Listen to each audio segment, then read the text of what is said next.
Rhonda Chafin. Rhonda, you got some seriously good weather today for this Oh, golf tournament. absolutely. What a great day to play golf out on the course. And I know you got over 100 golfers that are going to be out here a little later on this afternoon raising money for Second Harvest. We do. We have just a wonderful lineup and individuals that support us every year and come out for this great classic. And I know that you're excited to get everybody teed off. We're going to talk more about the tournament coming up here in just a minute. We're also going to talk more about the mission of Second Harvest. And folks, right now with the pandemic going on, their mission is more important than ever. We're going to talk to Rhonda more about that coming up in just a few moments. But Amy, right now, I'm going to send it back to you in the studio. And I know you'd like to be out here with me today because it is gorgeous, and I would love to be teeing off later on this afternoon.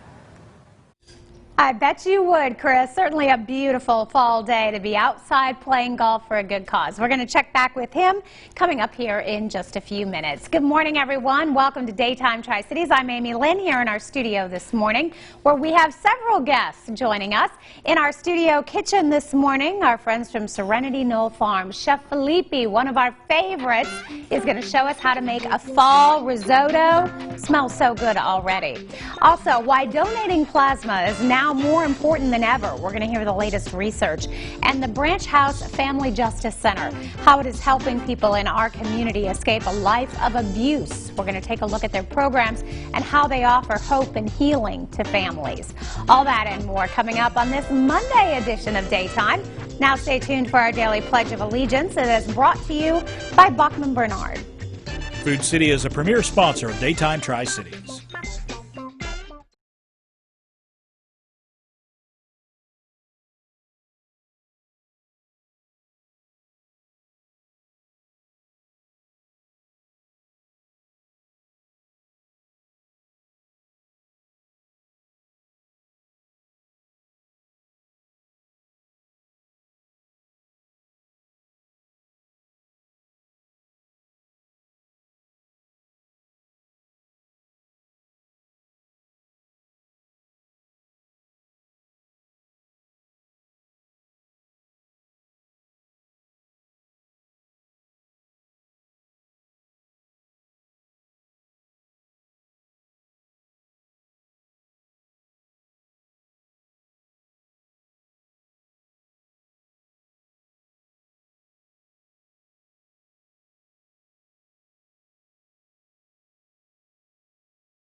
What a beautiful mild Monday here with some sunshine near 74, and we're going to stay in the upper 40s tonight. In fact, over the next couple nights, we're going to stay in the 50s, and so nothing too cool about that. In fact, warming up as well during the day, a nice warming trend with upper 70s tomorrow, near 80 on Wednesday, so plenty of sunshine. And look at that, Thursday, Friday, all quite warm for this time of the year, and really not a whole lot of change either into the weekend, with just a few showers on Saturday with temperatures only just a few degrees cooler. So if you're hoping for any cool change, we're not going to get that much this week. It's more about that sunny, warm weather. And so get out and enjoy as the fall color continues to change. The warm weather is looking good. Great combination for this time of the year. Well, October is National Domestic Violence Awareness Month, a time to show support and speak out. As a community, it is crucial to have resources in place to help victims and to be there for families. This morning, we want to shine the light on an important place and program here in our area, the Branch House Family Justice Center.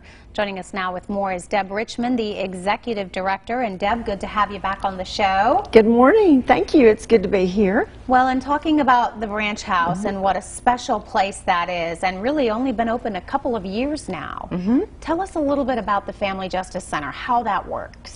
Okay, we opened in May of 2018. Of course, it took us 2 years just to get up and running. But the Family Justice Center is for victims / survivors of domestic violence, interpersonal violence, harassment, stalking, kidnapping, those type of crimes, child abuse, elderly abuse. And you can come to the Branch House and we can provide you services under one roof. You don't have to go from place to place across town to get this service, that service, this service. You can come in one central location. We have various partners inside the building that can offer you the services that you might need, like an order of protection. You can come there for therapy, to see legal aid. All of our services are free and confidential, so it doesn't matter how much money you make. It doesn't matter if you live in a $500,000 home or you are homeless living in your car. We will still see you. We don't ask you how much money you make. It doesn't matter.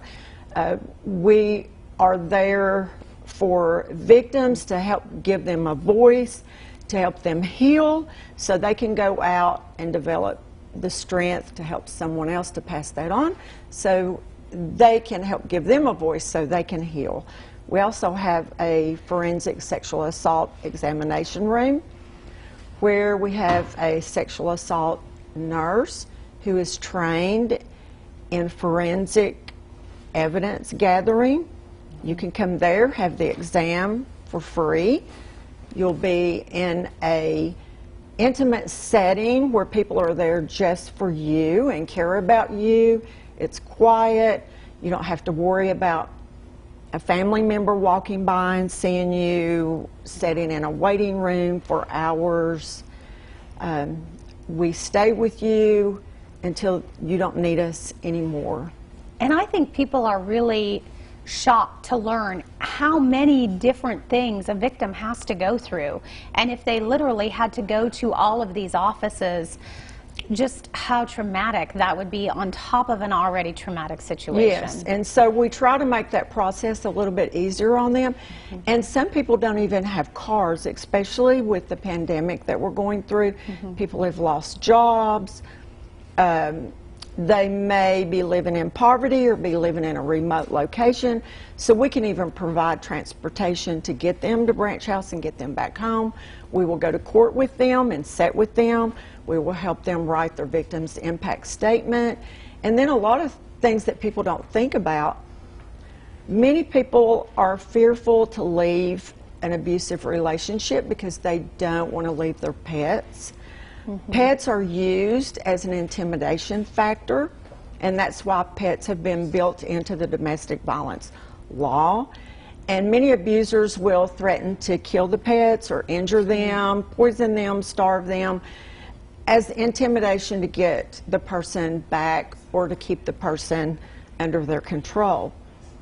So we can help find a place, a foster home for the pet, while we help find you a place to live.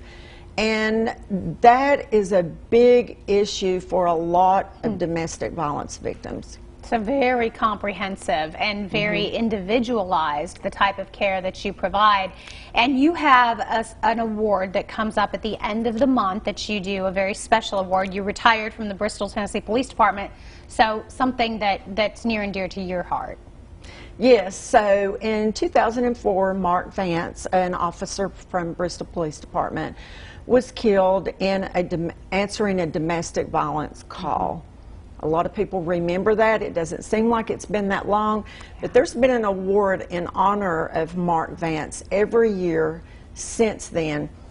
And it is an honor to law enforcement for a law enforcement officer who has gone above and beyond in the call for domestic violence victims. And an officer is chosen, and we give that award to that officer. And he is honored in honor for domestic violence victims and other officers who have died in the line of duty. It's a very special award, and that's happening later this month on October 30th. We're going to give everybody the information. Branch House, such a special place. You're a special person to have come out of retirement to do this program, and we'll give everybody the information. It is branchhousetn.org. That's the website for more information. They are right there in Blunteville. You can give that office a call as well if you need help or you know of someone that does. We'll be right back. Are you looking for the perfect banquet venue for your dream wedding or business meeting? General Morgan Inn is the perfect storybook wedding destination. Our beautiful venues can accommodate up to 300 guests for the most intimate or extravagant weddings. Our conference rooms are fully equipped with anything you would need for your next meeting, with rental equipment available. Let the General Morgan Inn help you host that meeting, or you write the story for your wedding, and we will bring it to life. The General Morgan Inn, historic downtown Greenville.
Well, Serenity Knoll Farm is located in Washington County, Tennessee. It sits up high, giving guests a beautiful view of the area. In spring of 2017, they started offering cooking school, an idea that took off quickly and continues to attract people from all over. Here with more now, Chef Felipe Pimentel. It's so good to have you back. Yeah, thank you so much for having me back here. I always love coming here. Well, we love having you, and you already gave me a treat. What is this, the fried tarragon? This is fried tarragon with a little bit of sea salt. That's what we're going to top a risotto. Today we're going to be making a fall risotto. Ooh, and you've already taught me a few lessons this morning. One is the type of squash that you're using. Yes, we're using a delicata squash today, which is, I mean, they have so many different types of squash and pumpkins at the market, so I just chose this one. I chose this one because it's pretty good to make risotto with. Okay, so where are we going to get started? First of all, we were talking about risotto and what that actually is. I always say it's kind of a cross between a rice and a pasta. How do you describe risotto? So risotto is a rice dish from Italy. that is really creamy. You cook really slow, and you kind of like you stir the rice, and that's going to release all the starch from the rice and make really creamy. So and it's delicious. You put a bunch of butter and cheese on it. Cheese, butter, creamy. It's one of my favorites. All right, so we're going to go ahead and get started. Yeah, so I have olive oil here in a hot pan, and I'm going to just add some shallots and garlic. I'm going to give a little stir in here. Don't want to cook it too much. You just want to sweat and cook a little bit to sweeten the onion. I love that term. You just want to let them sweat a little bit. Sweat a little bit. Sweat a little bit. Yeah, and then you can go ahead and put your squash, and you can use butternut squash, any kind of squash you want. Was that one squash? Is it about this size? Yeah, about this size. Okay. Yes. And I just took the seeds out and the skin. But you just cook that a little bit. You can, of course, season with a little bit of salt and pepper. That looks so good. You always want it to season from the beginning because that's going to build some flavors. So, of course, a little bit of salt. I'm using sea salt for this. And you guys are so good at teaching different methods, and I know that's kind of what you do at this cooking school. Yes, that's what we love it doing there. And actually, we haven't, during this holiday season, we're having a lot of fall menus classes. We have one that is a brunch menu with fall flavors, and we're going to have drinks, and it's going to be a really good one.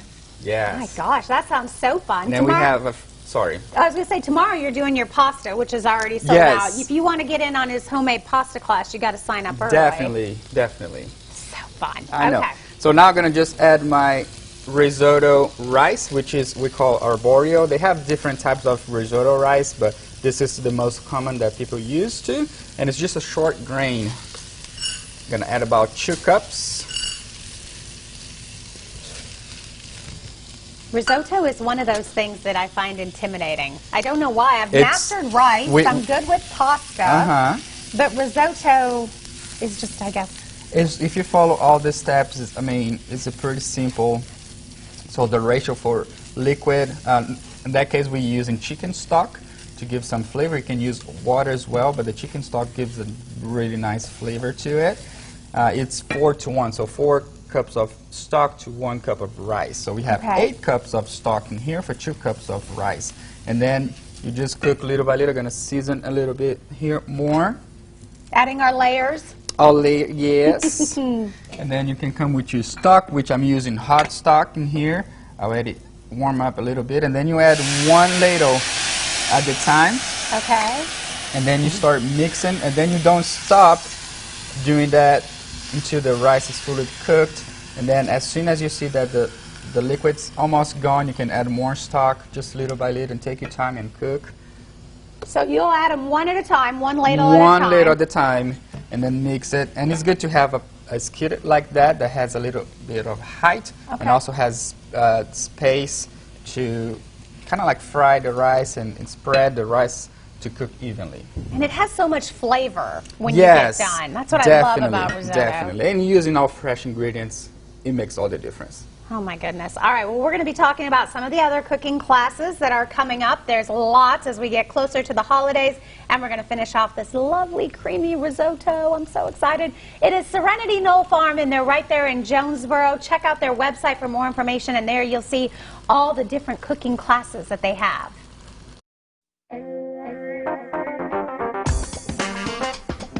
Welcome back to the Blackthorn Club here at the Ridges in Johnson City, getting ready for the 27th annual Second Harvest Foodbank of Northeast Tennessee Golf Tournament. Once again, I'm joined by Rhonda Chafin. And Rhonda, you know, we talked about the weather. We talked about over 100 golfers out here today. That money that's being raised here today is definitely going to help a lot of folks right here in our region. Absolutely. Today's event is one of our largest fundraisers of the year to help with our ongoing efforts of feeding the hungry. So 27 years we've been utilizing this major fundraiser as one of our largest, and it will help so many people because on a normal basis we serve about 40,000 individuals. Right. But during COVID, we've been serving well over 50,000 individuals. The numbers have gone up tremendously, and we know that there's just so much need of individuals that have not, you know, gone to a pantry or soup kitchen it's their first time because they just didn't have a need before, but now they've lost their job or they've been furloughed. And I know that, you know, for every dollar that you raise, that is four meals. Yes. Meals for folks. Folks, keep that in mind. For every dollar that they raise, it's 4 meals.